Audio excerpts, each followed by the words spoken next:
guys, it's Steph here from the Novelty Corner and welcome back to my channel and welcome to Vlogmas Day 21. Today is a Books Beside My Bed video, which if you're new here is a video I film every week where I wrap up the last 7 days worth of reading, and for anyone who is very familiar with this series, welcome back. This is my reading week from the 13th until the 19th of January. It was my last week of work for the year and my reading reflects that in quite a bit of detail. I read a total of 10 books, all but 2 of which were novellas or short stories, so they were all very short reads, and mostly they were Christmas romance books. I read a total of 1,411 books, and my yearly reading total is up to 395 books for the year. I am going to start with one book that I didn't finish this week. I did start it, but I am putting it aside indefinitely. Not to say that I will never ever come back to it, but because at the moment it's probably not something I'm going to come back to in the foreseeable future.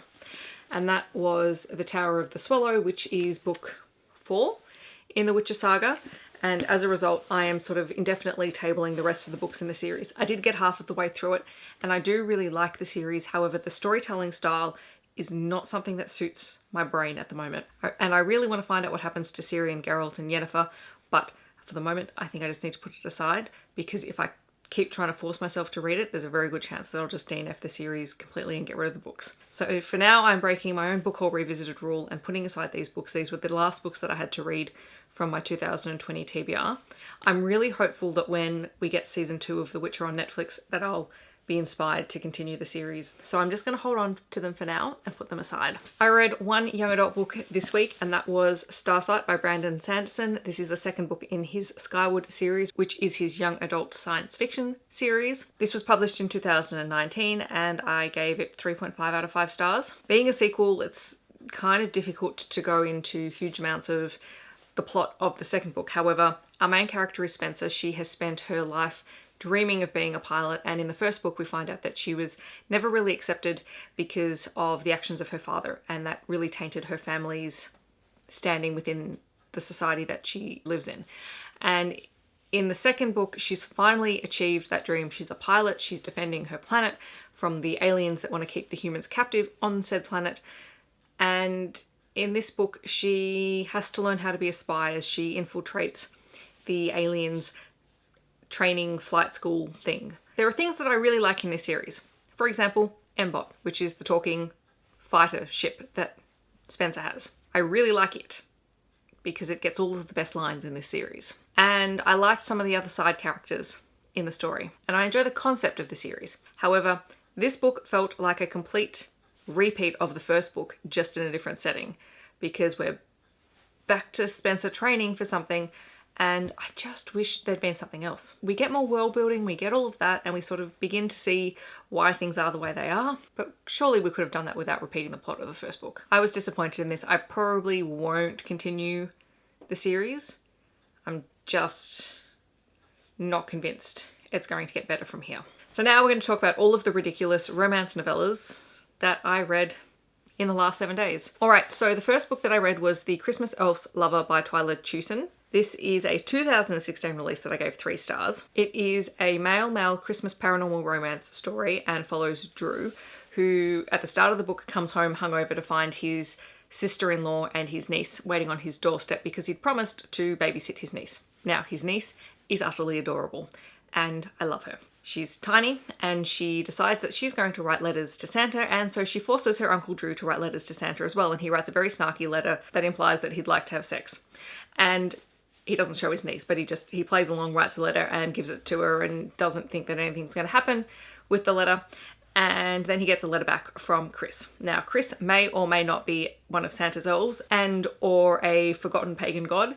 And the two have this very interesting dominant submissive relationship in the lead up to Christmas. So there are some content warnings and triggers and things that you can see when you click onto the Goodreads link down below. You can find out whether or not this book is going to be for you. Yeah, it was entertaining. I really liked the niece and I enjoyed the concept of the world, which was exploring who Santa's elves were. Like, you didn't get heaps of information, but I thought it was a really intriguing concept. Then I read Damn Florida Man by Olivia Lang, which I gave 3 out of 5 stars. I'm not going to talk too much about this book, mostly because I can't remember it all that much, except that it was a paranormal romance book featuring a gator shifter and a fated mates situation. Then I read Blitzen's Fated Mate by R.E. Butler. This was a 2016 release that I gave 3 stars, and it's the story of Charlie, who is a writer who lives in a secluded little house sort of on the edge of the woods, and on Christmas Eve she sees something fall out of the sky into the woods behind her home. There she finds a reindeer that promptly turns into a man, and this happens to be Arian, who is a Arctic shifter. That means that he can shift into a reindeer or 3 other Arctic animals from memory. And he has just recently been promoted to Santa's sleigh crew, and on his very first night, obviously, he falls out of line and crash lands and there finds his fated mate. So it was kind of ridiculous, and it probably wasn't my favourite of some of the books that I read this week, but you know, entertaining, and it's a Christmas paranormal romance. I also read Crashing Into Christmas by Noah Harris. This is a 2019 release that I gave 4 out of 5 stars. I really liked this one. It is a male Christmas paranormal romance, and we start off the story with Ty, who is a writer, and he does not do Christmas. He writes queer paranormal romance books, doesn't do Christmas, and decides to escape the Christmas season by driving out into the middle of nowhere and staying in a cabin somewhere. However, along the way, he ends up crashing, and then he is found by Ethan. Ethan is a bear shifter who ends up saving Ty and nursing him back to health and trying to infect Ty with some Christmas spirit because Ethan loves Christmas. This was just cute and adorable, and I really, really liked it. I also read It Takes Two by Nikki Sloan. This was my first Nikki Sloan book. It was a 2016 release. It is book 0.5 in the Blindfold Club series, and I gave it 3 out of 5 stars. It is an MFM menage / MF romance. So you get both in the story. It's very short. And I have a feeling that this book may have been on the Read Me Romance podcast. I just read the ebook, but I think it's been on that podcast before. Then I read The Naughty List by Ellie Mae McGregor. She also goes by Bisexual Book Nerd on Instagram, I believe. So this has been quite popular in the last week or so. It is a 2020 release that I gave 4 out of 5 stars. It is a Christmas romance story about Kate, who is a newly single mum who is spending her first Christmas alone without her kids. Then she finds Santa standing in her house, and he's not at all what she expected. This is a really quick and steamy read. If you're going to read any of the books that I'm recommending from this Christmas list, this is the one I would recommend, because this is a book that demonstrates why romance is so important, because this book has consent for days, because Kate and Nick talk through everything, and it's great. I also really liked the Santa mythology that Ellie Mae McGregor built up in this book. I think it was a really interesting idea and how Santa is an inherited position that's passed down through families. And there was a really funny scene where Kate was talking to Nick about the reindeer, and he had to burst her bubble about reindeer being immortal, which I thought was hilarious. I also read Mishaps Mistletoe by Catherine Stein. This is book 1.5 in the Potions and Passions series, which is a historical paranormal romance series, I believe. It is the story of Lady Mabel Fairweather, who just wants to have one night of dancing on Christmas Eve before she resigns herself to her life of 25-year-old spinsterhood, because that's a thing. But her well-meaning family intervene and end up giving her an allure potion to put into her champagne so that she will become luring to men.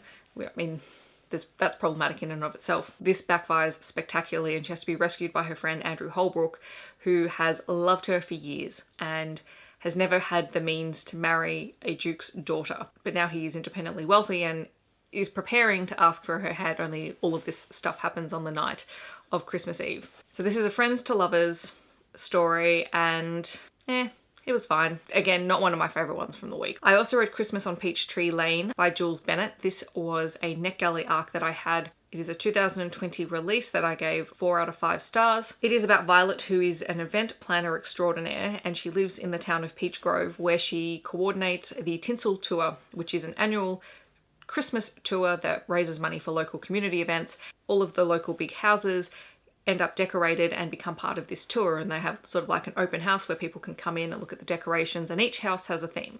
All of that I loved. That just sounded so delightful, and I'm not the biggest Christmas person, and even I liked it. The final stop on the tour has always been the Jackson Mansion, which belonged to the original creator of the Tinsel Tour. However, that owner has since passed away, and his grandson has inherited the mansion. And Brady Jackson is a bit of a Grinch, and so when Violet goes up to talk to him about decorating the house, he says no, closes the door in her face. And that basically begins Violet's campaign of convincing Brady that Christmas is a worthwhile holiday, because Violet is obsessed with Christmas. So much so that for Halloween she dresses up as a Christmas stocking. It was really fun. It was really entertaining. It showed two types of workaholics, one who finds great joy and pleasure in their work and one who is really being run into the ground by it, and how those different personalities clash. But overall, it was a pretty sweet read and I'm glad that I read it. Now I've got to write up my blog review for it. And the final book that I read this week was Secret Santa by Katie Wilde. I believe this was on Kindle Unlimited, possibly. If it is, I'll definitely make that note in the description down below. It was a 2016 release that I gave 3.5 out of 5 stars. It is the story of Emma Williams, who has had a really tough life growing up. However, she now has a job that she really enjoys, working for a family woodworking company, and she is basically doing the books for them. She has a great boss and she has a confirmed paycheck that's coming through just after Christmas, which makes her life a lot easier because she lives literally paycheck to paycheck. The only problem with her new situation is Logan, who is the son of the boss, who walks around every day like she's done something wrong. As it turns out, Logan is just absolutely obsessed with her and has a very weird way of showing it. There is a Secret Santa and then an office romance. This one, I will say, if you are not a fan of alpha male characters in contemporary books, then this one might be a hard sell for you. As I said, I don't have too many triggers and I can deal with most things in books, so I could deal with this. Although it's not my favorite, I much prefer, if I'm going to have the alpha male trope, I much prefer it in paranormal romance books. I tend to give it a bit more of a pass in those. The thing that probably bothered me most was the virgin trope. I don't know why it's even a thing, to be honest, but the way that it is handled and the way that Logan handles it in the story is actually quite good. So that was my reading week.